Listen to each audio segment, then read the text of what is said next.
सभी बच्चों को नमस्कार, बहुत बहुत प्यार। कैसे हो आप सब लोग?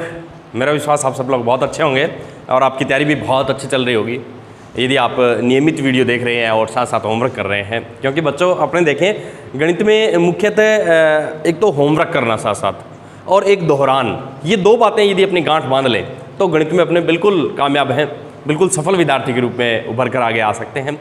तो मेरा विश्वास है आप भी इसी तरह से, इसी लहजे से आगे बढ़ रहे होंगे, नियमित अपना होमवर्क कर रहे होंगे और दौरान भी जब जब आपको समय मिल रहा होगा वीडियो को दोबारा देखकर भी कर सकते हैं। अपने गृह कार्य की कॉपी है उसमें भी अपने सवाल देख करके उनका दोहरान कर सकते हैं। तो गणित में यदि इस तरह की अपने रणनीति बनाएंगे तो निश्चित रूप से अपने सफल होंगे और एक बहुत अच्छे अंक लेकर के लोगों के सामने अपना चेहरा लेकर के आएंगे। तो चलिए बढ़ते हैं आगे। कक्षा 8 के विद्यार्थियों के लिए आज अध्याय दूसरा जो चल रहा था, एक चर वाले रैखिक समीकरण, उसमें प्रश्नावली 2.2 के सवाल अपने चल रहे थे। तो आज है 5 से लेकर के 10 तक के सवाल। ठीक है, तो देखिए इसमें पांचवा सवाल ही दिया गया है, दो संख्याओं का अनुपात 5:3 है, यदि उनमें अंतर 18 है तो वे संख्याएं ज्ञात कीजिए। तो बच्चों मैंने आपको बताया था कि जब भी अनुपात आ जाए, जब भी अनुपात आता है, दो संख्याओं का अनुपात दे रखा है तो उन दो संख्याओं को कैसे मानना है आपको पता लग गया होगा कि अनुपात कैसे हटाना है। तो अनुपात कब लगता है? जब कोई संख्या है उसका सरल रूप करते हैं, इन दोनों संख्याओं में समान संख्या का भाग दे करके अपने अनुपात बनाते हैं। तो अब अपने किसी उस संख्या जिसका भाग दिया गया था उसे वापस गुणा कर देते हैं, पर वो संख्या तो अपने को पता ही नहीं है, गुणा करें किससे? तो बच्चों अपने उसको x मान लेते हैं, उस गुणांक को, कि जिसका भाग दिया गया था उसका वापस गुणा कर रहे हैं, वो गुणांक है वो x हो सकता है जिसका अपने को पता नहीं है। तो माना वे दो संख्याएं, तो बच्चों क्या हो जाएगी? दो संख्याएं 5x और 3x हो जाएगी। इस तरह से ध्यान रखना है। देखिए मैंने अनुपात हटा दिया। अनुपात कैसे हटेगा? किसी गुणांक से इनको गुणा कर देंगे। तो मान लीजिए ये 10 था तो ये 50 और 30 का अनुपात है वो 5:3 आया होगा। इस तरह से है, ये हो सकता है ये 20 था x तो 20 पंजा 100 और 60 का अनुपात वो भी अपने पास 5:3 है। तो हो सकता है इस तरह से हो, अपने को पता नहीं है। तो अपने उस गुणांक को x मान लिया है मैंने और वो संख्याएं अपने को ज्ञात होगी, ये 5x और 3x के रूप में। अब देखिए प्रश्न क्या करे, यदि उनमें अंतर 18 है तो अपने भी इन संख्याओं में अंतर ज्ञात करें। तो बच्चों यहां मैं देखूं तो ये संख्या बड़ी आपको दिखाई दे रही है, ये छोटी दिखाई दे रही है, तो इन दोनों का घटाव कहा है। तो संख्याओं का अंतर, तो अंतर हो गया बच्चों 5x - 3x। अब ये दोनों सहजातीय पद हैं, आपस में घट जाएंगे। 5x में से 3x घटाया 2x बचेंगे, तो ये आ गया 2x। अब देखो अपने संख्याओं का अंतर ज्ञात किया 2x, ये कह रहा है अंतर है वो 18 है, तो फिर बराबर करें, क्योंकि सवाल में जो संख्यात्मक मान दिया है उसी रूप में अपने चर के रूप में उसको व्यक्त कर रहे हैं, तो फिर ये दोनों बराबर हो गए। आता है 2x = 18। अब ये 2 यहां पर गुणा में, दूसरी तरफ जाएगा तो भाग में हो जाएगा, तो 18/2 कितना आ गया? 9। वो गुणांक जिसकी बात अपने कर रहे थे वो 9 है बच्चों, जिसका भाग दिया गया है इसमें यानी उस संख्या में, तो वो गुणांक जो है वो 9 है। तो वे संख्याएं ज्ञात हो सकती है। अब 5 × 45 और 3 × 27 आता है। वे संख्याएं 5 × 9 और 3 × 9, तो 45 और 27। इस तरह वो दोनों संख्याएं थी।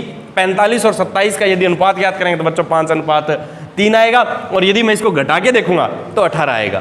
तो देखो कितना आसान सवाल है, कितना अच्छा सवाल है। भी किसी संख्या के बारे में अपने को पता नहीं होता और उसके बारे में अपने पूरी जानकारी वो प्राप्त कर सकते हैं एक चर वाले रैखिक समीकरण के रूप में यदि उसको उपयोग करके इसको हल करें तो चलिए बढ़ते हैं आगे, अगला सवाल लेते हैं। ये था अपना 5वां सवाल। अब मैं लेता हूं 6ठा सवाल। तो बीच बीच में जब भी अपने को समय मिले तो बच्चों दोहरान विशेष तौर से अपने को करते रहना है, ताकि 8वीं क्लास में अपना एक अच्छा रिजल्ट अपने दे सके। 3 लगातार पूर्णांकों का योग है वो 51 है। ठीक है, तो ये हो गया मेरे पास 6ठा सवाल। 3 लगातार पूर्णांकों का योग 51 है, पूर्णांक ज्ञात कीजिए। ये सवाल है बच्चों। तो इस तरह का सवाल आए, तीन पूर्णांक, पूर्णांक तो अपने को पता है, जैसे -2, -1, 0, 1, 2, 3, 4, 5 ये पूर्णांक है। तो तीन लगातार, लगातार का कहने का मतलब कि जैसे मान लीजिए मेरे पास ये संख्या रेखा है, तो योग धनात्मक है इसका, तो लगातार है वो धनात्मक में ही आएंगे इस तरह से। अब बच्चों ये कह रहा है तीन लगातार, सपोज कीजिए इन तीनों का योग हो सकता है, जैसे कोई भी तीन लगातार होंगे वो, उनका योग अब 51 है। जैसे इनका योग क्रम है 7 और 5 12 है इनका, तो ऐसे तीन लगातार पूर्णांक अपने को ढूंढने हैं जिसका योग है वो 51 हो। तो अब ये काम कैसे किया जा सकता है, कैसे इसको माना जा सकता है? आपके दिमाग में भी कुछ ख्याल आ रहे होंगे भी ऐसे अपने कर सकते हैं। तो देखो बच्चों, मैं यूँ करता हूँ, एक तो x मान लेते हैं, सपोज कीजिए इसकी जगह मैंने x मान लिया, तो फिर इसकी जगह क्या मानूं? अगला पूर्णांक क्या होगा? एक तो x हो गया, अगला क्या माने? x पर सोचते हुए चलना है। तो यदि मैं देखूं बच्चों, पूर्णांक है ना वो लगातार एक एक के बढ़ते जा रहे हैं, एक अंक है वो बढ़ेगा तो अगला पूर्णांक आ जाएगा। तो ये x है तो फिर अगला x + 1, उससे अगला x + 2, तो ये तो अपने मान सकते हैं फिर तो माना। तीन लगातार पूर्णांक, एक तो x, फिर हो जाएगा x + 1 और ये हो जाएगा x + 2, इस तरह से मानने हैं बच्चों, क्योंकि अपने को पता है पूर्णांक है ना वो एक एक के अंतर से ही आगे बढ़ेंगे। ऐसा तो होता ही नहीं पूर्णांकों में कोई आधा हो या दशमलव में कुछ आगे बढ़े, ऐसा होता नहीं। तो अपने को पता है पूर्णांक वही है जो एक एक के अंतर से आगे बढ़ेंगे। तो ये x हो गया तो x में 1 जोड़ दिया, x + 1 हो गया, उसमें फिर मैंने एक और जोड़ दिया तो x + 2 हो गया। ठीक है, तो ये वो तीनों पूर्णांक है। अब ये कह रहा है योग, तो तीनों पूर्णांकों का योग करेंगे बच्चों। तो इनका योग करूं तो x, उसमें जोड़ दिया x + 1, उसमें जोड़ दिया x + 2। अब इसमें भी देखें तो देखो x, x और x ये तीन सहजातीय पद हैं, तो कितनी बार आ गया x? 3 बार आया ना, तो ये 3x हो गया, और 1 और 2 3। तो अपने योग यदि देखें बच्चों तो 3x + 3 आया, परंतु संख्या सवाल में संख्यात्मक मान है, योग वो जो दिया गया है वो 51, तो ये हो जाएगा 3x + 3 = 51। अब देखो बच्चों इसको हल करना है, ये भी योग है ये भी योग है, मैंने इनको बराबर कर दिया है। अब इसको हल करेंगे तो सबसे पहले इस 3 को हटाना है। क्या तरीका हो सकता है आपके पास? आपका भी कोई आइडिया हो इसमें तो मेरे को बताइए ताकि मेरे को पता चले। तो बच्चों इसमें ऐसे कर सकते हैं अपने कि ये 3 यहाँ पर जोड़ में है, 3 यहाँ पर जोड़ में, जो दूसरी तरफ जाएगा तो घटाव में हो जाएगा, इसे बोलते हैं पक्षांतरण। तो अपने पक्षांतरण कर देते हैं, तो ये हो गया 3x = 51 - 3, 3x बराबर हो गया बच्चों 48। तो x बराबर हो गया 48, ये 3 यहाँ पर गुणा में दूसरी तरफ गया तो भाग में 16 आ गया। तो पहला पूर्णांक 16, 16 के बाद 17, 17 के बाद 18, तो वे 3 लगातार पूर्णांक कौन कौन से होंगे बच्चों? 16, 17 और 18, ये आंसर आ गया। अब इनका यदि योग करेंगे 16, 17, 18 का तो बच्चों 51 आएगा। तो इस तरह के बहुत ही अच्छे अच्छे सवाल दिए गए हैं, देखो कितना अच्छा सवाल है। अब अपने को इतने इस सवाल में बस इतना सा पता होना चाहिए 3 लगातार पूर्णांक कैसे माने जाते हैं, ये इसमें नई बात है। बाकी तो अपने को पता है ये योग कर रहे हैं, 3 लगातार पूर्णांक है वो कैसे माने जाते हैं सवाल में, ये अपने को यहाँ पर देखने वाली नई बात है। इस बात पर आपको ध्यान देना है इस सवाल में। तो यहाँ पर वो होगा x, फिर x + 1, x + 2, इस तरह से लगातार पूर्णांक है वो अपने मान सकते हैं। चलिए अगला सवाल लेता हूँ। बहुत ही अच्छे सवाल हैं और हमेशा आपको काम आने वाले सवाल भी हैं। भविष्य में जब भी अपने किसी तरह के प्रतियोगी परीक्षाओं की तैयारी करते हैं तो इस तरह के सवाल आपको बहुत ही मिलते हैं और इनकी तैयारी भी अपने को करनी पड़ती है। तो वो तैयारी अपने यहीं से अच्छी समझ इनके बारे में बना सकते हैं। 3 लगातार पूर्णांक बढ़ते हुए क्रम में लेकर, अगला सवाल लेता हूँ, उससे पहले 7वां है, 8 के लगातार 3 गुणजों का योग, 8 के लगातार 3 गुणजों का योग 888 है। ठीक है, तो वे अपने को ज्ञात करने हैं।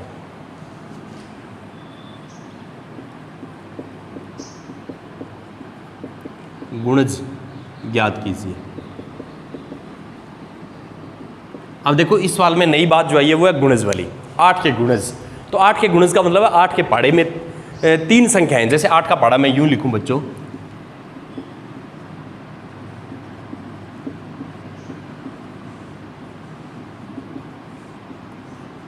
ये है, इसके 3 सपोज कीजिए ये तीनों हो सकते हैं, इन तीनों का योग है वो 888 है। अब की बार इस तरह से 8 के गुणज यानी 8 के पहाड़े में से 3 ऐसी संख्याएं होगी लगातार जिनका योग है वो 888 है।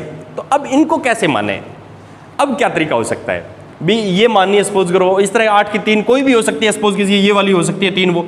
अब इनको कैसे माने, ये सवाल है अब नया अपने पास। तो पहले वाले सवाल में तो 3 लगातार पूर्णांक माने थे, अब 8 के 3 लगातार गुणज मानने हैं। तो इस तरह का सवाल आए तो बच्चों कैसे करना है वो देखना है। तो अपने यदि देखें तो सबसे पहली बात तो मेरे को इसमें ये दिखाई दे रही है कि ये सब 8 के गुणांक हैं। 8 जैसे ये 8 से 8 को 1 से गुणा किया, 8 को 2 से, 8 को 3 से, 8 को 4 से, 8 को 5 से, 8 को 6 से, 8 को 7 से, तो सारे के सारे वो 8 को गुणा करने पर बने हुए हैं। तो मैं यूं मान लूं, माना 8 के लगातार 3 गुणज, या पहला गुणज दूसरा गुणज, इस तरह से मान लो ताकि आपको आसानी रहेगी। माना 8 का पहला गुणज, तो बच्चों अपने को पता है 8 का गुणज है तो 8 से गुणा करने पर, अब वो पता नहीं जैसे 56 होगा तो वो 7 से गुणा है, 64 होगा तो 8 से गुणा है, तो ये संख्या मेरे को पता नहीं है x, पर वो मेरे को ये पता है 8 से गुणा करने पर 8 का गुणज बनेगा। ठीक है, ये बात क्लियर होगी। अब सपोज कीजिए ये आ गया, अपने 8x माना है वो इसको माना है, अब 48 कैसे, तो अपने को पता है 8 का पढ़ा है ना वो 8 के अंतर से ही आगे बढ़ता है, तो अगला जो गुणज होगा ना वो इसमें 8 जोड़ने पर बनेगा। तो दूसरा गुणज इसमें 8 जोड़ दो, तीसरा गुणज फिर 8 जोड़ दो इसमें, तो ये हो गया 8x + 16। इस तरह से बच्चों मैंने तीनों गुणज है वो ज्ञात कर लिए। पहला 8x है क्योंकि अपने को पता है 8 के गुणज है, तो 8 को x से गुणा करेंगे तो 8 का गुणज आ जाएगा। अब लगातार कह रहा है, जस्ट उससे अगला कैसे आएगा, 8 जोड़ने पर ही आएगा क्योंकि 8 के पढ़े में सब 8 के अंतर से तो चलते हैं, तो 8 जस्ट मैंने 8 जोड़ दिया, अगला आ गया, फिर उससे अगला 3 कह रहा है ये, तो फिर मैंने एक बार और 8 जोड़ा यानी 8x + 16 हो गया। अब देखिए योग करना है 8 के तीनों गुणजों का योग, तो योग करें बच्चों, तो एक तो है 8x, दूसरा है 8x + 8 और तीसरा है 8x + 16। इस तरह से 3 गुणज है। ठीक है, ये 3 गुणज है बच्चों। अब देखिए इसमें सहजात ये पद जुड़ जाएंगे आपस में, 8x 8x 8x, तो 8 8 16 और 8 24x हो गए हैं ये, और ये हो गए फिर 24। तो अब अपने तीनों गुणजों का योग है वो 24x + 24 है, ये कह रहा है 888 है, तो बराबर हुए आता है। प्रश्नानुसार देखें तो 24x + 24 = 888, या मैं इसको यूं लिख दूं, ये प्लस का 24 है दूसरी तरफ जाएगा तो माइनस का हो जाएगा, यानी पक्षांतरण कर देता हूं 888 - 24, या इसमें से घटाओ अपने करें तो ये आ जाएगा 24x बराबर, ये आ गया बच्चों 4 और 88 में से 2 गए 86, इस तरह से। ठीक है, अब देखिए ये 24 यहाँ पर गुणा में दूसरी तरफ जाएगा तो भाग में हो जाएगा, x बराबर 864/24, इस तरह से आ गया। अब 864 में अपने 24 का भाग देना है बच्चों, तो चलिए भाग दे के देखते हैं क्या आता है। 864 में 24 का भाग दें। ठीक है, तो यदि मैं देखूँ इसमें 24 का भाग अपने दे के देखें तो ये जाएगा बच्चों 24 से कम 24, 24 × 2 = 48। ठीक है, और 24 या 72, तो ये आ गया 4 और ये आ गया 1, ये आ गया। ठीक है, अब यदि मैं 24 का इसमें भाग देके देखूं तो 6 बार जा रहा है, 6 × 4 = 24, असल 2, 12 और 2 = 14, तो 36 आ गया बच्चों। x का मान है 36। अब ये x क्या था, ये x तो एक वो गुणांक है, तो चलिए आगे देखें। तो पहला गुणज, तो 8 का पहला गुणज, पहला गुणज आ जाएगा बच्चों 8 × 36, तो ये बन गया 8 छिका 48, असल 4, 24 और 4 28, 288 बन गया बच्चों। दूसरा गुणज अपने को पता है लगातार है, तो 288 में 8 जोड़ दो 296। तीसरा गुणज 296 में 8 जोड़ दो तो ये आ गया 304। इस तरह से 288, 296 और 304 इसके आंसर आ जाएंगे। तो बच्चों किसी संख्या के गुणज यदि मानने हैं तो ये तरीका काम में लेना है, ये चीज़ आपको यहाँ पर ध्यान से देखनी है। चलिए अगला सवाल लेते हैं।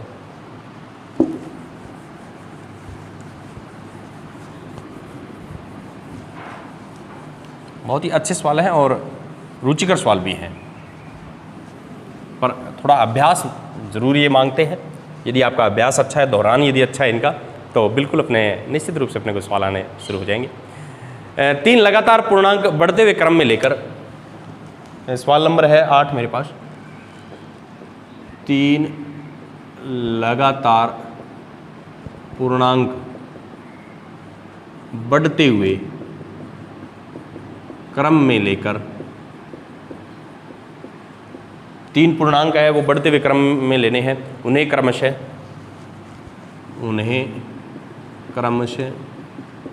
2, 3 और 4 से गुणा कर,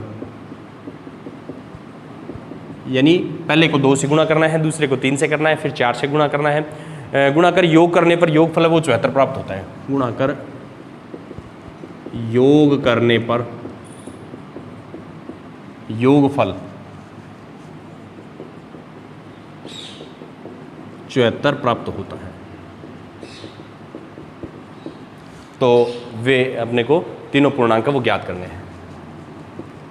तीनों पूर्णांक ज्ञात कीजिए, ये सवाल है। तो बच्चों देखो, इसमें तो सीधा सा अपने को पता लग रहा है 3 लगातार पूर्णांक, तो ये तो अभी अपने लिए थे 3 लगातार लेने, तो एक x लेते हैं, एक x + 1 लेते हैं, x + 2 लेते हैं। साधारण सी बात, अभी पीछे अपने सीखा था। माना 3 लगातार पूर्णांक, तो ये आ गए x + 1 और x + 2, ये 3 लगातार ले लिए। अब ये प्रश्नानुसार क्या कह रहा है कि पहले को तो 2 से गुणा करना है, फिर 3 से, फिर 4 से गुणा कर योग करना है। तो प्रश्नानुसार पहले को तो 2 से गुणा करना है, दूसरे को 3 से करना है और तीसरे को 4 से करना है, फिर इनको जोड़ देना है। ये जोड़ दिया, ठीक है। इसका योग कितना आ रहा है? 74 आ रहा है, तो इसके बराबर 74 आ जाएगा। इस तरह से भी अपने लिख सकते हैं। देखिए एक लाइन में मैंने कर दिया। इनको क्रम से पहले को 2 से गुणा, दूसरे को 3 से गुणा, फिर 4 से गुणा कर योग करने पर इनका योग कर दिया, 74 प्राप्त होता है। इसका मतलब इसके बराबर 74 है। तो इसको हल कर देते हैं। 2x 3x + 3 4x + 8 बराबर 74। इसमें जोड़ लो सहजातीय पद जो है, 2x 3x और 4x, तो 2 और 3 5, 5 और 4 9x, और ये हो गए 8 और 3 11। तो पक्षांतरण कर देते हैं। 9x बराबर 74 - 11, 9x बराबर 63, x बराबर 63/9, 7 आ गया x का मान। तो वो कौन कौन से हैं? 7, 8 और 9 हैं। अतः वे तीनों पूर्णांक, इसका आंसर आ गया बच्चों 7, 8 और 9। जो आपने माना था भी, पहला x का मान 7, तो 7 + 1, यहाँ भी x का मान रखेंगे तो 7 + 2 यानी 9। तो इस तरह से अपने इसको हल कर सकते हैं। देखो कितना छोटा सा सवाल है और कितना अच्छा सवाल है। तो ये मुख्य बात 3 लगातार पूर्णांक मानने हुए अपने समझ में आने चाहिए। 3 लगातार पूर्णांक कैसे मानते हैं, फिर प्रश्न में जैसे कहा है वही किया है मैंने, ठीक है। इसमें नई बात यही है थोड़ी सी, पूर्णांक कैसे माने जाते हैं, गुणज कैसे माने जाते हैं, इस तरह के सवाल आते हैं, उनमें ये आपको थोड़ा सा देखना होता है। चलिए आगे बढ़ते हैं। 9वां सवाल लेता हूं।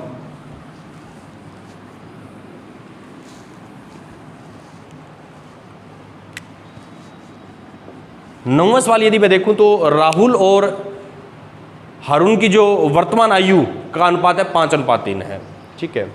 राहुल और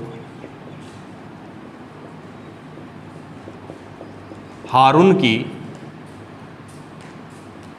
हारून की वर्तमान आयु का अनुपात, आयु का अनुपात दे रखा है बच्चों, इसमें 5:7 है, 5:7 है। ठीक है, तो 4 वर्ष बाद उनकी आयु का योग है वो 56 वर्ष हो जाता है। 4 वर्ष बाद उनकी आयु का योग कितना हो जाएगा? 56 वर्ष हो जाता है बच्चों। ठीक है, सवाल में दिया गया है 56 वर्ष हो जाएगा। दोनों की वर्तमान आयु पूछ रहा है, तो अपने लिख देंगे उनकी वर्तमान आयु ज्ञात कीजिए। उनकी वर्तमान आयु ज्ञात कीजिए, ये सवाल दिया गया है। बहुत ही अच्छा सवाल है, इस तरह के सवाल बहुत बार एग्जाम में आए हुए भी हैं, तो बिल्कुल आप अच्छी तरह से समझिएगा। देखो बच्चों, साधारण सी बात है, जहाँ अनुपात आ गया तो मानने का तरीका आपको पता है। अनुपात को हटाएंगे, कैसे हटाएंगे? 5x और 7x मानी जाएगी। ठीक है, तो मैं लिख देता हूँ माना राहुल और हारून की वर्तमान आयु, तो ये मान ली बच्चों 5x और 7x। 5x तो राहुल की होगी, 7x हारून की होगी। ठीक है, तो जब भी अनुपात आए तो अपने मानने का तरीका वो बहुत आसान हो जाएगा। ये बात भी आप थोड़ा सा ध्यान से यहाँ से सीखें, क्योंकि इसमें जो सवाल की शुरुआत है वो इंपॉर्टेंट है, वो महत्वपूर्ण है, वो आपको देखनी है भी कैसे करनी है। तो जब भी अनुपात आता है तो अपने x से गुणा करके और उनको मानना होता है। ठीक है, अब आगे बढ़ते हैं। 4 वर्ष बाद, तो देखो आज कोई राहुल है, सपोज कीजिए वो 10 साल का है, तो 4 साल बाद 14 साल का हो जाएगा।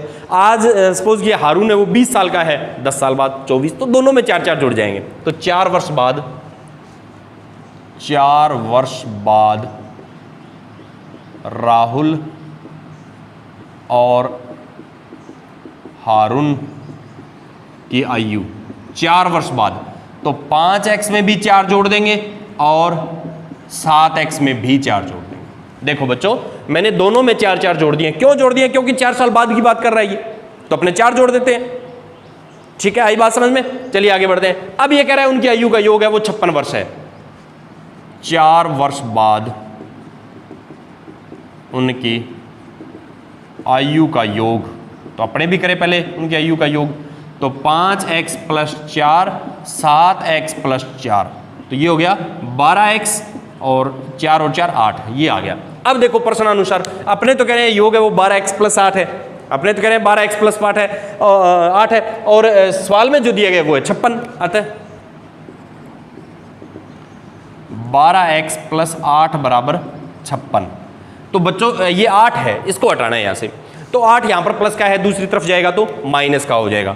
तो या इसको मैं यूँ लिख सकता हूँ 12x = 56 - 8, या फिर ऐसे लिख सकते हैं इसको 12x = 56 में से 8 गए बच्चों, तो ये बचेगा मेरे पास 48।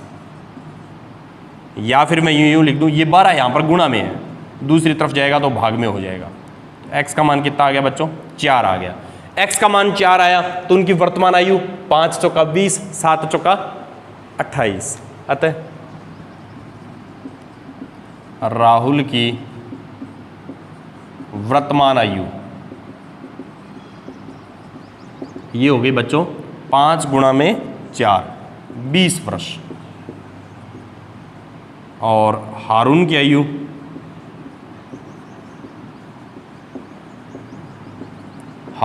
हो जाएगी बच्चों 7 × 4 यानी 28 वर्ष। इस तरह से अपने किसी सवाल को हल कर सकते हैं। ये देखिए बिल्कुल आसान तरीके से अपने इसको समझ लिया। तो जहाँ भी अनुपात आए बच्चों, तो अपने को ध्यान रखना है गुणांक लगा करके मानना होता है। चलिए अगला सवाल लेता हूँ। अनुपात आ जाए तो मानने का तरीका बहुत ही आसान हो जाता है, सिर्फ एक गुणांक लगाओ और उनको मान सकते हैं अपने। अगला सवाल लेता हूँ, 10 नंबर सवाल है, आज का अंतिम सवाल भी है।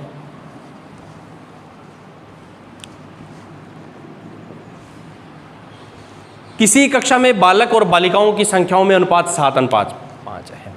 किसी कक्षा में बालक और बालिकाओं की संख्या में अनुपात, बालक और बालिकाओं की संख्या में अनुपात 5:7 है। ये दिया बालक और बालिकाओं की संख्या का अनुपात है वो 7:5 है, 7:5 है, ये दिया गया है बच्चों। ठीक है, यदि बालकों की संख्या बालिकाओं की संख्या से 8 अधिक है, यदि बालकों की संख्या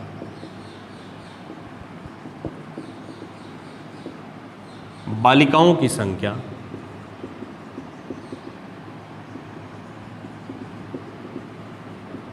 से 8 अधिक है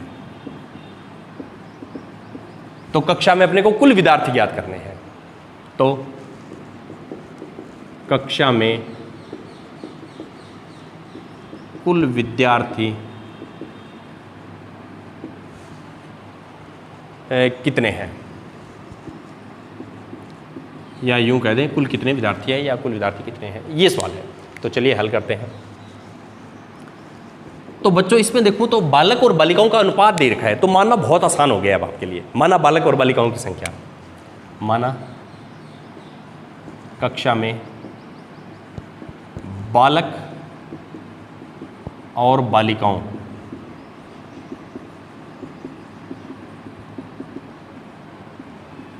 की संख्या, तो क्या माने बच्चों अब 7x और 5x। ये देखिए जहां अनुपात दिया है वहां तो बहुत ही आसान हो जाता है। अब क्या कह रहा है, बालकों की संख्या बालिकाओं की संख्या से 8 अधिक है, तो ये कह रहा है कि बालक और बालिकाओं की संख्याओं का अंतर है वो 8 है। 8 अधिक है इसका मतलब अंतर ही तो है। अतः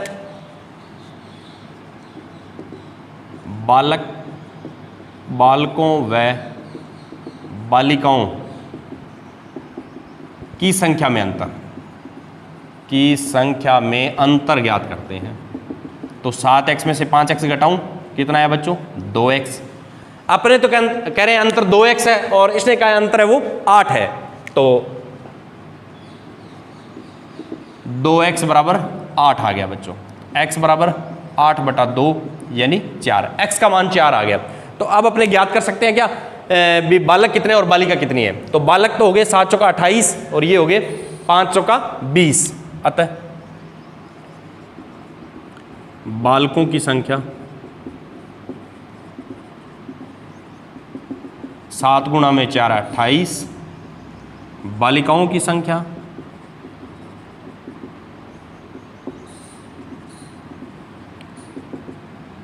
5 गुणा में 4 20, और इसने कहा कुल विद्यार्थी, तो कुल विद्यार्थी इसको जोड़ देंगे बच्चों अपने, ये हो गए 48। 28 में 20 जोड़ दिया 48। तो इस तरह से अपने कोई भी तरह का सवाल दिया है, विशेषतः आज अनुपात वाले सवाल ज़्यादा आए हैं, तो अपने को ये देखना है कि सवाल को शुरू कैसे करना है, ये बात महत्वपूर्ण है। तो आप किसी भी सवाल को यदि कर रहे हैं, यहाँ से देख रहे हैं, तो इस बात पर विशेष तौर से ध्यान दें कि सवाल को शुरू कैसे किया गया है। तो मेरा विश्वास आपको समझ में आया होगा। मिलते हैं अगले वीडियो में, तब तक के लिए धन्यवाद।